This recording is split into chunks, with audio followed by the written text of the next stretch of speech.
सभी विद्यार्थियों को वंदे मातरम। मैं विकास श्रीवास्तव विक्रमादित्य आईएएस गोरखपुर के यूट्यूब चैनल पर आपका स्वागत करता हूं। आईएएस और पीसीएस की प्रारंभिक परीक्षा निकट आ चुकी है। सभी विद्यार्थियों के मन में यही पसोपेश चल रहा होगा कि कैसे संपूर्ण कोर्स का रिवीजन किया जाए। इसी संदर्भ में मैंने एक क्रैश कोर्स का प्रारंभ किया है। क्रैश कोर्स के तहत मैंने भौतिक विज्ञान का क्रैश कोर्स दे दिया और अर्थव्यवस्था, भारतीय अर्थव्यवस्था के एक पार्ट को दे दिया। आज मैं भारतीय अर्थव्यवस्था के दूसरे पार्ट को यानी अंतिम भाग को प्रस्तुत करने जा रहा हूं।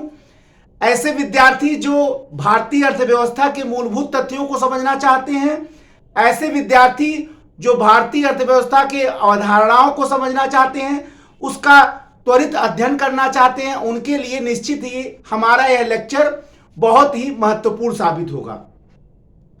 तो कुछ चैप्टर उस दिन हो गए थे, आज हम लोग मुद्रा, बैंकिंग और पूंजी बाजार से शुरू करने वाले हैं। पहला चैप्टर हम लोग ले रहे हैं मुद्रा, बैंकिंग एवं पूंजी बाजार। अब प्रश्न ये उठता है कि मुद्रा, बैंकिंग और पूंजी बाजार, यहां से आईएएस की परीक्षा में या पीसीएस की प्रारंभिक परीक्षा में बहुत सारे प्रश्न बनते हैं। तो मुद्रा क्या है? वह वस्तु है जो लेन देन के माध्यम में भुगतान के रूप में प्रयोग होती है। ठीक है ना।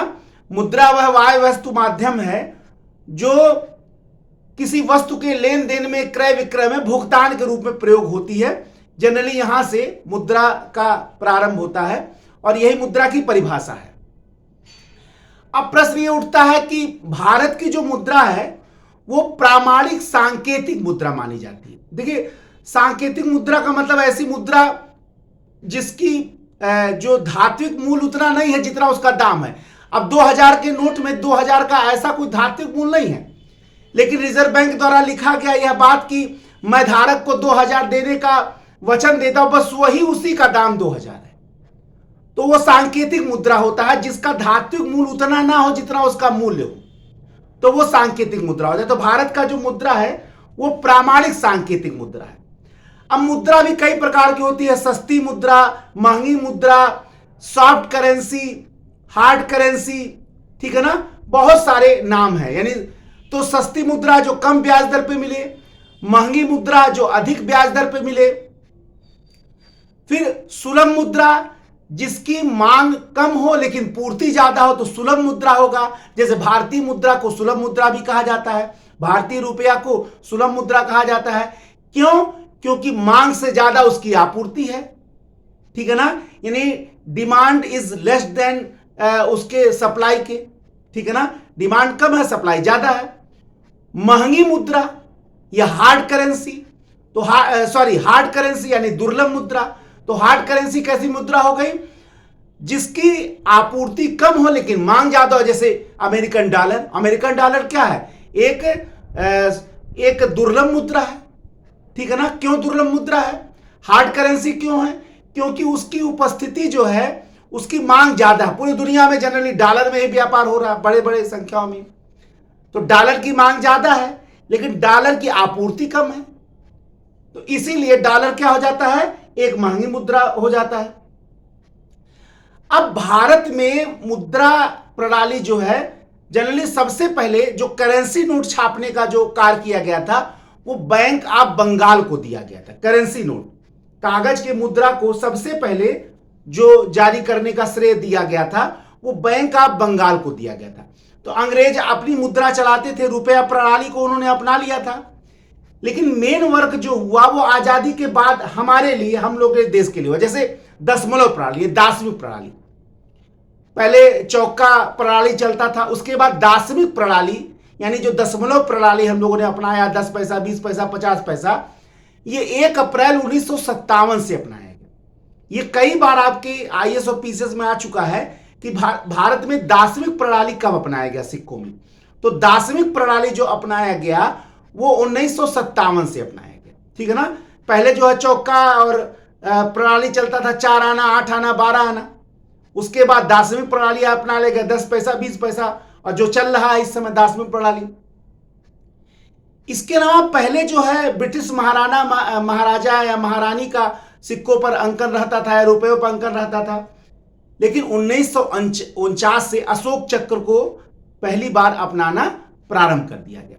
तो ये मुद्राएं हो गई, और मुद्रा के बारे में मैंने बता दिया। बहुत सारे हमारे वहां मिंट्स हैं, जहां पे क्या कहते हैं कागजी मुद्रा का भी बनता है, जहां पे मिंट्स में जहां सिक्के बनते हैं, फिर कागजी मुद्रा, चाहे वो बैंक नोट प्रेस हो, ठीक है ना, फिर करेंसी नोट प्रेस, बहुत सारे ऐसे जगह हैं जहां पर कागजी मुद्रा को छापा जाता है, और बहुत सारे ऐसे जगह हैं जहां पर क्या करते हैं सिक्कों यानी का निर्माण किया जाता है, जिनको मिंट्स कहा जाता है। अब भारत में बैंकिंग प्रणाली पहले से चली आ रही थी, चाहे वो सराफ वगैरह हो, चाहे वो सुनार वगैरह हो, ठीक है, ये अपने वहां बैंकिंग प्रणाली का संचालन करते थे। कई जगह मंदिर भी बैंकिंग प्रणाली के कार्य करते थे, बहुत सारी चीजें होती थी। लेकिन भारत में अगर यूरोपीय बैंक प्रणाली को ले लिया जाए, तो भारत में स्थापित प्रथम यूरोपीय बैंक जो था वो बैंक ऑफ हिंदुस्तान था, जो 1770 में स्थापित किया गया था। लेकिन बैंक ऑफ हिंदुस्तान जो 1770 में स्थापित किया गया था वो फेल कर गया, असफल हो गया। हालांकि भारत में यूरोपीय पद्धति पर आधारित पहला बैंक 1770 में क्या था, बैंक ऑफ हिंदुस्तान ही था, लेकिन बैंक ऑफ हिंदुस्तान जो है वो असफल हो गया। इसके बाद ब्रिटिश सरकार ने अपने बैंकों की स्थापना प्रारंभ किया, जैसे 1806 में बैंक ऑफ बंगाल, 1840 में बैंक ऑफ बॉम्बे और 1843 में बैंक ऑफ मद्रास। यानी भारत में पहली बार यूरोपीय पद्धति पर सफल होने वाला जो बैंक था 1806 में स्थापित बैंक ऑफ बंगाल, जो सबसे इंपॉर्टेंट फैक्ट है, इसको हमेशा याद रखिएगा। और भारत में ब्रिटिश सरकार ने कागजी मुद्रा को सबसे पहले जारी करने का जो अधिकार है वो बैंक ऑफ बंगाल को ही दिया, इस बात को हमेशा याद रखिएगा। 1921 में तीनों बैंकों को मिला दिया गया, कौन, Bank of Bengal, Bank of Bombay, Bank of Madras को, और एक नया बैंक बनाया गया, इंपीरियल बैंक ऑफ इंडिया। और इसी इंपीरियल बैंक ऑफ इंडिया को आजादी के बाद 1955 में उसका राष्ट्रीयकरण कर दिया गया और उसका नाम पड़ा स्टेट बैंक ऑफ इंडिया। जो स्टेट बैंक भारत का सबसे बड़ा सरकारी बैंक है, भारत का सबसे बड़ा पब्लिक सेक्टर या सार्वजनिक बैंक है, वो स्टेट बैंक वही इंपीरियल बैंक है जो 1921 में तीनों बैंकों को मिलाकर क्या किया गया था, बनाया गया था। ऐसा नहीं है कि भारतीय प्रयास नहीं कर रहे थे आजादी के पहले कि यूरोपियन पद्धति पर बैंकों की स्थापना की जाए, ताकि भारतीय लोगों के, भारतीय जनमानस के, भारतीय व्यापारियों के हितों की समृद्धि की जाए, हितों की रक्षा की जाए। यही कारण है 1881 में सीमित देयता के आधार पर भारतीयों द्वारा स्थापित पहला बैंक था अवध कॉमर्शियल बैंक। मैं थोड़ी सा लिखने में हिचक कर रहा हूं क्योंकि लिखूंगा तो समय ज्यादा लगेगा। मेरे लेक्चर को एक कथा की तरह आप सुने। भले मैं इकोनॉमिक्स जैसा जटिल विषय पढ़ा रहा हूं, लेकिन मैंने बताया कि कॉन्सेप्ट से बड़ा कोई पढ़ाई नहीं होता है। तो आप कॉन्सेप्ट समझने का प्रयत्न करिए, मेरे लेक्चर से कुछ चीजों को आप निकाल के केवल समझने का प्रयत्न करिए, बहुत ज्यादा रटने की कोशिश मत करिए, ठीक है ना। तो अवध कॉमर्शियल बैंक जो 1881 में स्थापित किया गया था, सीमित देयता, माने उसमें कई लोगों का शेयर लगा हुआ था, सीमित देयता के आधार पर भारतीयों द्वारा स्थापित प्रथम बैंक था, लेकिन पूर्ण नहीं था। पूर्ण रूप से भारतीयों द्वारा स्थापित पहला बैंक जो था वो 1894 में स्थापित पंजाब नेशनल बैंक। यानी अगर आपसे एग्जाम में पूछे कि भारतीयों द्वारा स्थापित पूर्ण रूप से भारतीय बैंक कौन था पहला, तो वो होगा पंजाब नेशनल बैंक। लेकिन यूरोपियन पद्धति पे आधार पर बहुत से निजी बैंक चल रहे थे, बहुत से सरकारी बैंक चल रहे थे। अंग्रेजों को यह लग रहा था कि एक केंद्रीय बैंक होना चाहिए जो सरकार की सारे बैंकिंग नीतियों का क्या करे, समन्वय करे और निर्देशन करे। यही कारण है एक हिल्टन यंग कमीशन स्थापित किया गया और 1930 में बैंकिंग जांच समिति की स्थापना की गई। तो बैंकिंग जांच समिति और हिल्टन यंग कमीशन दोनों ने एक रिजर्व बैंक ऑफ इंडिया की स्थापना का क्या किया था, सिफारिश किया था। तो केंद्रीय बैंकिंग जांच समिति के सिफारिश के आधार पर reserve bank of India act 1934, reserve bank of India act 1934 के माध्यम से 1935 में आरबीआई की स्थापना की गई और आजादी के बाद 1949 में इसी आरबीआई का राष्ट्रीयकरण कर दिया गया और इसको भारत का केंद्रीय बैंक बना दिया गया। केंद्रीय बैंक मतलब क्या होता है? जो केंद्रीय सरकार के एक सरकार के बैंकर के रूप में काम करता है, बैंकों के बैंकर के रूप में काम करता है और सरकार की समस्त मौद्रिक नीति का संचालन करता है। तो आरबीआई भारत का केंद्रीय बैंक है, सरकार के सारे बैंकिंग कार्यों को, मौद्रिक नीति को संचालित करता है, जिसकी स्थापना reserve bank of India act के 1934 के माध्यम से 1935 में किया गया था। रिजर्व बैंक का जो मुख्यालय है वो बंबई में है और एक निदेशक मंडल द्वारा इसको स्थापित किया जाता है, जिसमें एक गवर्नर होता है। गवर्नर माने वो राज्यपाल नहीं हुआ। अब एक प्रथा चली आई कि जो मुख्य था, हेड था जो रिजर्व बैंक का, उसको गवर्नर कहा गया। गवर्नर माने गवर्नर माने राज्यपाल नहीं है, ठीक है ना। अब जो उसका मुखिया है उसको गवर्नर नाम दे दिया गया, चला आया शुरू से ये बात, तो नाम कर दिया गया ऐसा। लेकिन वो गवर्नर माने राज्यपाल नहीं है या कहीं का बहुत बड़ा वो जनरली क्या है, रिजर्व बैंक का मुखिया है। तो एक गवर्नर होता है, कई सारे उप गवर्नर होते हैं और एक निदेशक मंडल होता है जिसके माध्यम से रिजर्व बैंक का प्रशासन संचालित होता है। मुख्यालय इसका मुंबई में आरबीआई का है, लेकिन बहुत कम लोग यह जानते हैं कि रिजर्व बैंक का विदेश में भी एक कार्यालय है। यानी विदेश का वह कौन सा वह देश है भारत के बाहर जहां रिजर्व बैंक का एक कार्यालय है? उत्तर होगा लंदन। लंदन में आरबीआई का एक कार्यालय भी है, ठीक है ना। अब प्रश्न यह उठता है कि केंद्रीय बैंक के रूप में करता क्या है आरबीआई?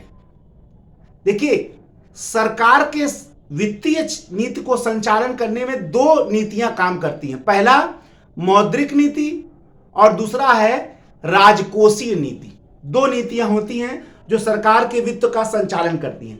पहला मौद्रिक नीति, पहला जो है वो मौद्रिक नीति है और दूसरा क्या है, राजकोषीय नीति।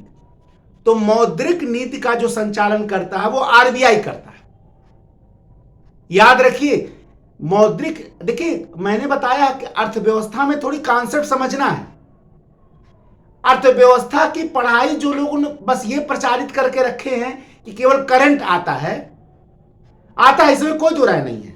अब आप 50% निकाल के दिखा देंगे केवल करंट आता है, लेकिन आप ध्यान दीजिएगा अगर अर्थव्यवस्था के प्रश्नों को, तो करंट में भी जिन शब्दावलियों का प्रयोग किया गया वो परंपरागत शब्दावलियां है। तो जब तक आप परंपरागत क्लासिकल इकोनॉमिक्स नहीं समझेंगे, परंपरागत रूप से जिसका बेसिक्स नहीं समझेंगे, यानी जब तक आप अर्थव्यवस्था के या अर्थशास्त्र की बेसिक्स को नहीं समझेंगे, करंट वाला भी समझ में नहीं आएगा। अब विकास दर की बात कर रही है, हो रहा है, सरकार कर रही है, तो आप तो समझ ही नहीं पाएंगे कि वो आर्थिक समृद्धि है कि आर्थिक विकास है। जो लड़का कॉन्सेप्ट नहीं जानेगा तो विकास दर माने आर्थिक विकास समझ लेगा, लेकिन वो तो आर्थिक समृद्धि है, वो जीडीपी है, जीएनपी है, प्रति व्यक्ति आय है। वो इकोनॉमिकल डेवलपमेंट नहीं है जिसमें गुणवत्ता के साथ जो है मात्रात्मक परिवर्तन होता है, ऐसा थोड़ा है। ये सारी चीजें आपको कॉन्सेप्चुअल समझना पड़ेगा।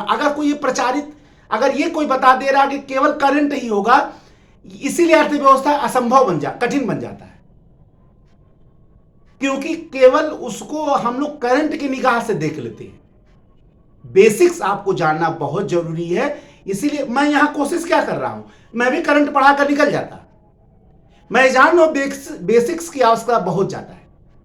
भले कम ही सही, लेकिन कुछ तो बताएंगे। अब YouTube पे लेक्चर देने का एक सीमा है, लिमिट्स है।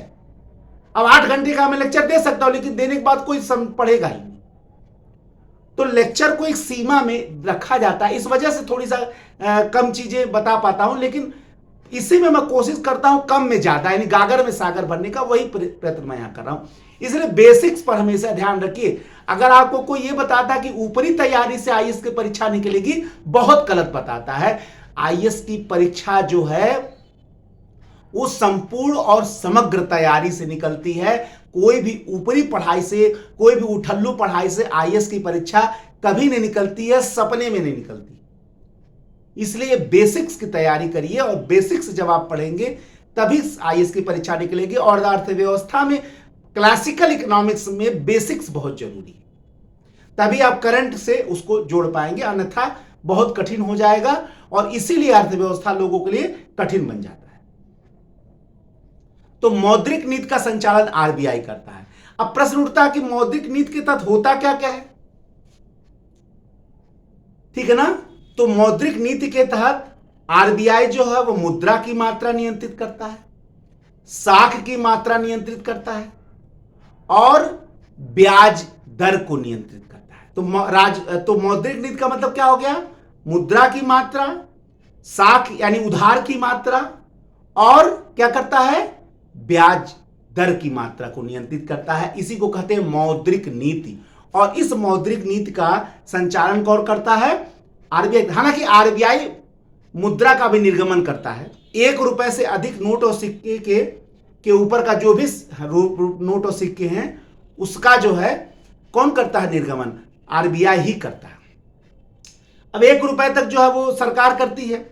बार बार प्रश्न आता है कि 1 रुपए के नोट पर किसका हस्ताक्षर होता है, तो आरबीआई गवर्नर नहीं होता है, वित्त सचिव का होता है। लेकिन 1 रुपए से ऊपर चाहे नोट हो चाहे सिक्के हो, इसका निर्गमन कौन करता है, आरबीआई करता है। तो जो मौद्रिक नीति है जनरली उसका संचालन कौन करता है, आरबीआई करता है। एक प्रश्न बार बार आता है कि जो आरबीआई मुद्रा का निर्गमन करती है वो कौन सी प्रणाली के तहत करती है।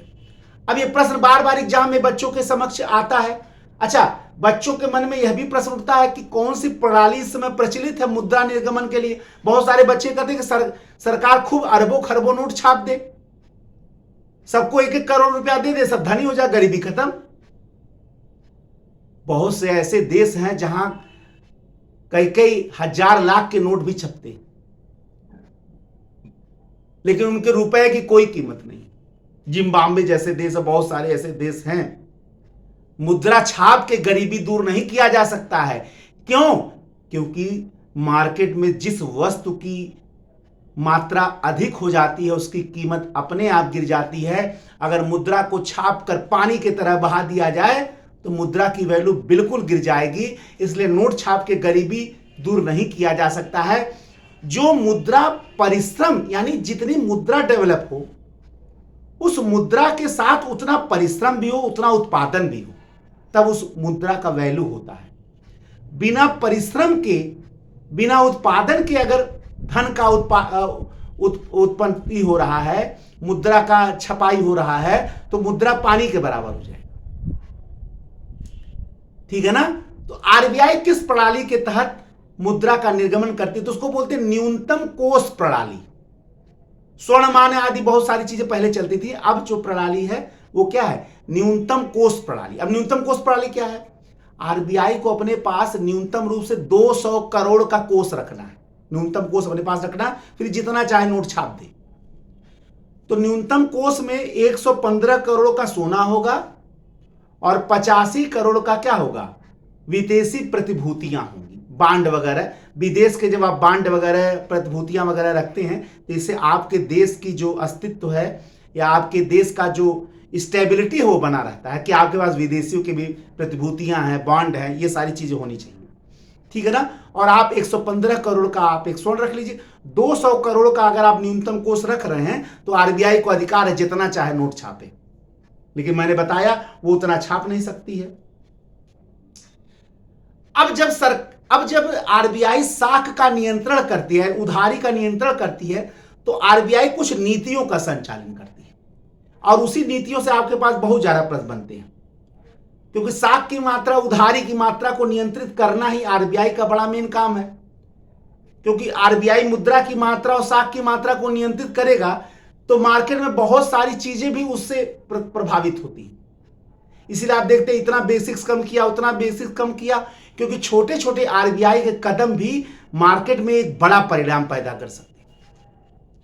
तो साख की मात्रा, उधार की मात्रा को संचालित करने के लिए आरबीआई कुछ नीतियों को कुछ नियमों को संचालित करता है, उसी को हम लोग अब देख रहे हैं। जैसे सबसे पहला है बैंक दर। बैंक दर क्या होता है? जिस दर पर आरबीआई अन्य व्यापारिक बैंकों को ऋण देता है, लेकिन दीर्घकालिक और मध्यकालिक यानी अधिक समय के लिए जब देता है तो उसको कहते हैं बैंक दर। क्या कहते हैं? बैंक दर कहते हैं जिस दर पर।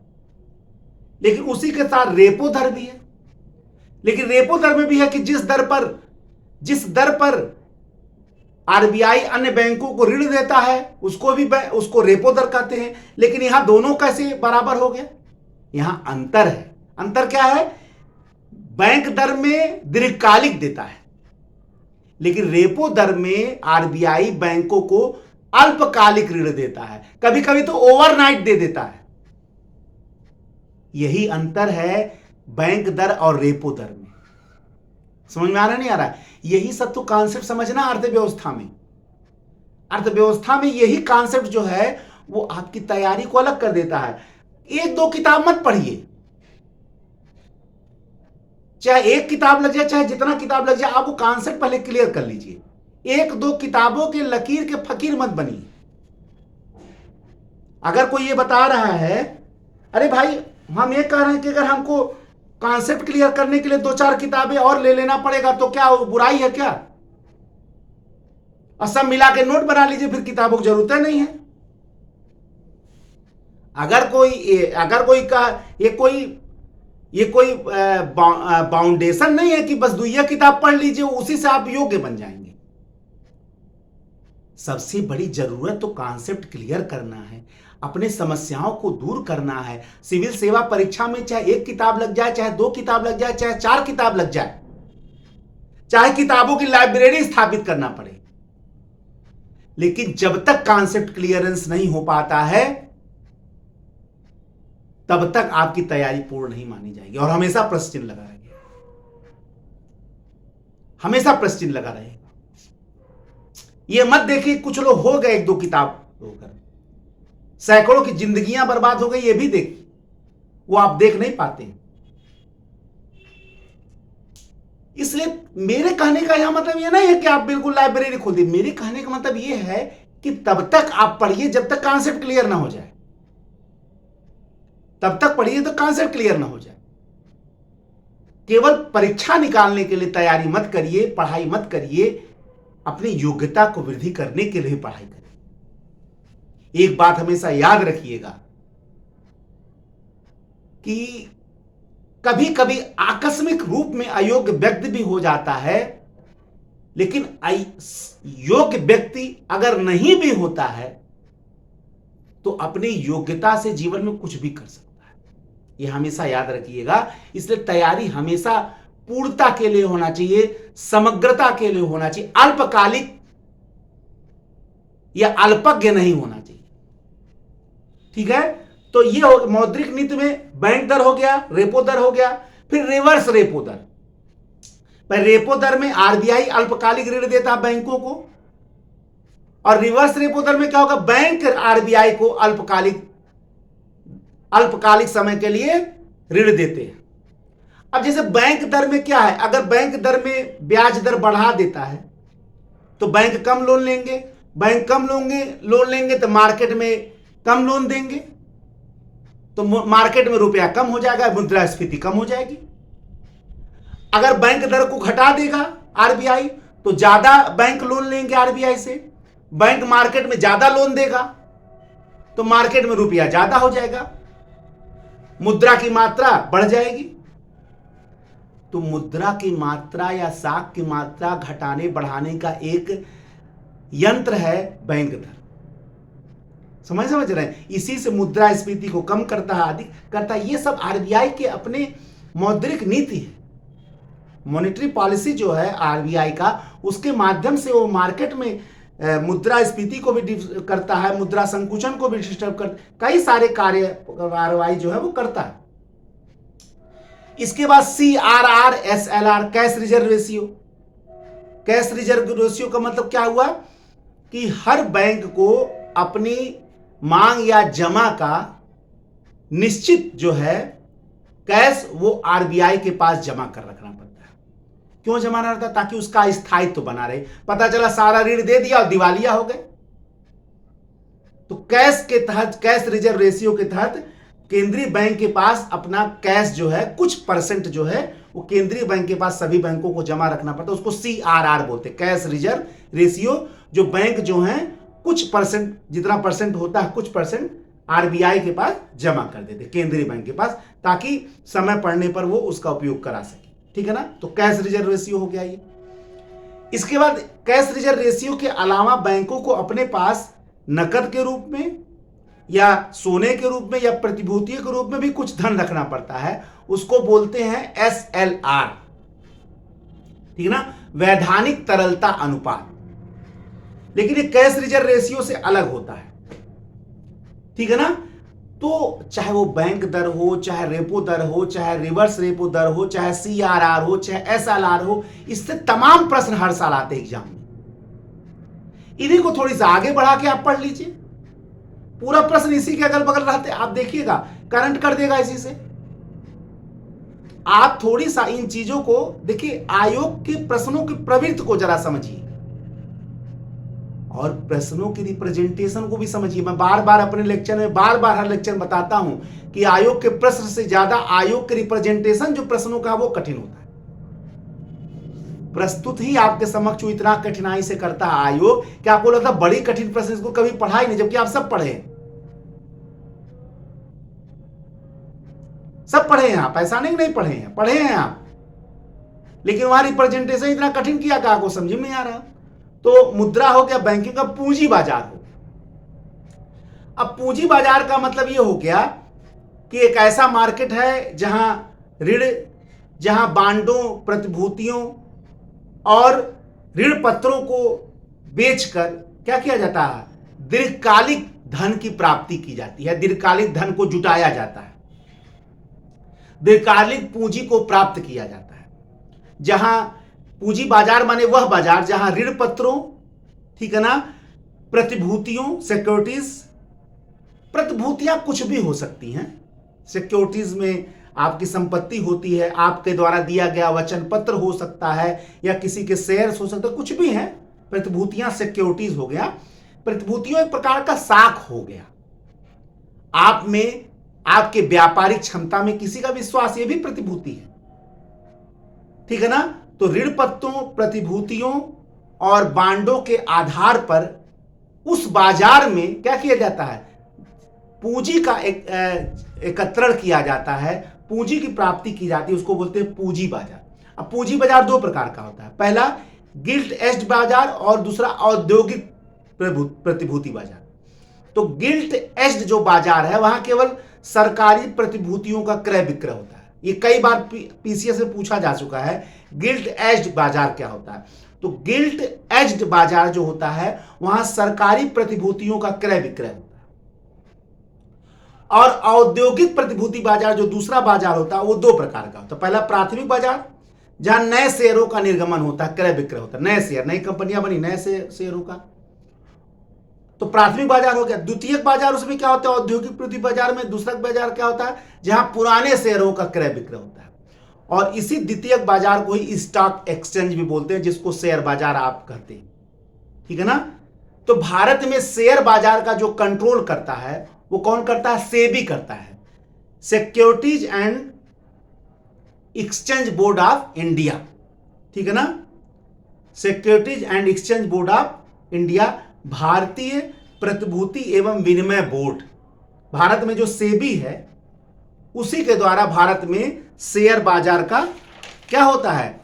नियंत्रण होता है। तो भारत का सबसे पुराना जो शेयर बाजार है वो बॉम्बे स्टॉक एक्सचेंज है। ठीक है ना? बॉम्बे स्टॉक एक्सचेंज, जिसका 1875 में स्थापना हुआ था। और उसका जो इंडेक्स है वो सेंसेक्स है, जो संवेदी सूचकांक जो है वो सेंसेक्स है, जो बहुत दिनों से बहुत पुराना भी माना जाता है। अब नेक्स्ट टॉपिक जो हम लोग पढ़ने जा रहे हैं वो है भारत में वित्त एवं राजस्व। बैंकिंग प्रणाली हो गया। अब नेक्स्ट हम लोग पढ़ने जा रहे हैं भारत में वित्त एवं राजस्व। भारत में वित्त एवं राजस्व। यानी अभी तक हम लोगों ने पढ़ा मौद्रिक नीति के बारे में, जिसमें मुद्रा की मात्रा, ब्याज दर या साख की मात्रा का नियंत्रण आरबीआई के द्वारा किया जाता है। लेकिन अब जब वित्त और राजस्व की बात की जाएगी तो हम लोग फिस्कल पॉलिसी पढ़ेंगे। फिस्कल पॉलिसी मतलब क्या होता है? राजकोषीय नीति। केंद्रीय सरकार द्वारा वित्त के क्षेत्र में जिस नीति का संचालन किया जाता है, वित्त एवं राजस्व के क्षेत्र में, उसको बोलते हैं राजकोषीय नीति। अब राजकोषीय नीति में क्या शामिल होता है? सार्वजनिक आय, सार्वजनिक व्यय और सार्वजनिक ऋण। याद रखिए ये तीनों। मैंने बताया कि कॉन्सेप्ट का कोई विकल्प नहीं है तैयारी में, हमेशा याद रखिएगा। कॉन्सेप्ट क्लियरेंस बहुत जरूरी है। मौद्रिक नीति में आपको बताया मैंने क्या होता है। अब राजकोषीय नीति क्या होता है? सार्वजनिक आय, सार्वजनिक व्यय और सार्वजनिक ऋण। इन तीनों नीतियों का संचालन क्या कहलाता है? फिस्कल पॉलिसी, यानी राजकोषीय नीति। अब इस समस्त राजकोषीय नीति का जो संचालन सरकार करती है, जनरली बजट से करती है। अब बजट क्या होता है? क्योंकि सरकार की राजकोषीय नीति, क्योंकि सरकार क्या करती है, चाहे आय का माध्यम भी वो बजट बनाती है, व्यय का माध्यम भी वो बजट बनाती है, और विदेशों से जो ऋण लेता है वो भी उसके बजट में शामिल होता है, ब्याज दर जो देता है वो भी उसके बजट में ही शामिल होता है। तो जनरली सरकार का जो बजट है वो उसके फिस्कल पॉलिसी को पूरे रूप से क्रियान्वित करता है। तो सबसे पहले हम लोग जाने बजट। देखिए, बजट जो है फ्रांसीसी शब्द है जिसका मतलब एक चमड़े का थैला होता है, ठीक है ना। लेकिन भारत में सबसे पहले बजट पेश करने का जो श्रेय जाता है आधुनिक भारत में, वो जाता है एक एक ब्रिटिश अर्थशास्त्री जेम्स विल्सन को जाता है। 1860 में जेम्स विल्सन ने कैनिंग के काल में, लॉर्ड कैनिंग के काल में पहली बार बजट पेश किया था। तो भारतीय बजट प्रणाली का जनक जो है वो जेम्स विल्सन को कहा जाता है, क्योंकि 1860 में भारत में सबसे पहले बजट पेश करने का जो श्रेय जाता है वो जेम्स विल्सन को ही जाता है, लॉर्ड कैनिंग के काल में, जब भारत का गवर्नर जनरल या वायसराय था। लेकिन आजाद भारत का सबसे पहला बजट 1947 में जिसने पेश किया वो थे षणमुखम चेट्टी। षणमुखम चेट्टी भारत के पहले ऐसे व्यक्ति थे या मंत्री थे जिन्होंने 1947 में पहली बार आजाद भारत का बजट पेश किया। लेकिन अगर यही प्रश्न हो कि गणतंत्र भारत का पहला बजट किसने पेश किया था, कब? 1950 में। तो गणतंत्र भारत का सबसे पहला बजट पेश किया था जॉन मथाई ने 1950 में। लेकिन भारत के ऐसे कौन से व्यक्ति हुए जिनको भारत में सबसे ज्यादा बार बजट पेश करने का श्रेय जाता है? तो वो थे मोरारजी देसाई। मोरारजी देसाई को 10 बार बजट पेश करने का श्रेय जाता है। मोरारजी देसाई को 10 बार बजट पेश करने का श्रेय जाता है भारत में सबसे ज्यादा। अब प्रश्न ये उठता कि भारत के कहीं संविधान में बजट शब्द का प्रयोग नहीं है, क्योंकि तो फ्रांसीसी शब्द है और ब्रिटेन से पहली बार ब्रिटेन में प्रयोग हुआ। लेकिन भारत में सबसे जो बजट का शब्द है वो बजट नहीं शब्द है। भारतीय संविधान के अनुच्छेद 112 में वित्त विधेयक की बात की गई, और इसी वित्त विधेयक को वार्षिक वित्तीय विवरण भी कहा जाता है। भारत में बजट का जो प्रोनाउंसिएशन है वो वार्षिक वित्तीय विवरण या वित्त विधेयक। समझ में नहीं आ रहा है? भारत में जो बजट शब्द का उल्लेख है वो वार्षिक वित्तीय विवरण है। क्या है? वार्षिक वित्तीय विवरण या वित्त विधेयक। अब बजट के जरा घटक समझ लीजिए, क्योंकि ये कॉन्सेप्चुअल है, ये आप लोग को समझना बहुत जरूरी है। बजट के जो घटक होते हैं वो 2 प्रकार के होते हैं। सबसे पहले है राजस्व खाता, पहला राजस्व खाता और दूसरा है पूंजी खाता। बजट के 2 घटक हो गए, एक राजस्व खाता है और एक पूंजी खाता है। तो राजस्व खाता में राजस्व प्राप्तियां हैं और राजस्व व्यय है, और पूंजी खाता में पूंजीगत प्राप्तियां हैं, पूंजीगत व्यय है।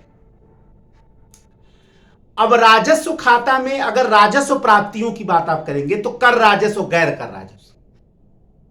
कर राजस्व, करों से जो आय प्राप्त होता है वो कर राजस्व है। गैर कर या सरकार ने कहीं कुछ दिया हुआ है उससे जो मिलेगा वो गैर कर राजस्व है, या कहीं निवेश कर दिया वो गैर कर राजस्व है। ठीक है ना। तो राजस्व खाता में पहला क्या है, राजस्व प्राप्तियां हैं, और दूसरा है राजस्व व्यय। तो राजस्व व्यय में जैसे सरकार ने ऋण लिया तो ब्याज अदायगी करेगा, रक्षा व्यय करेगा, सब्सिडी व्यय करेगा, तो ये राजस्व व्यय है। ठीक है ना।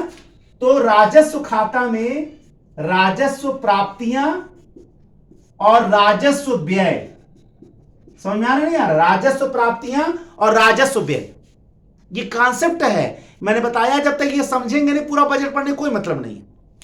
तो राजस्व प्राप्तियों में कर राजस्व गैर कर राजस्व है, और राजस्व व्यय में जैसे सरकार जो है ब्याज की अदायगी कर रही है जो विदेशों से ऋण ली है, या रक्षा व्यय या सब्सिडी जो सब्सिडी सरकार देती है, वो सब राजस्व व्यय में शामिल होता है।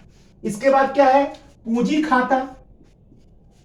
पूंजी खाता में कुछ ऐसी चीजें भी शामिल होती हैं जो सरकार पर देयता सृजित करती है, जिसको सरकार को देना है। जैसे क्या हो गया, विदेशों से लिया जाने वाला ऋण, या पेंशन, या प्रोविडेंट फंड, ये क्या है, क्या है, पूंजीगत प्राप्तियों में आता है।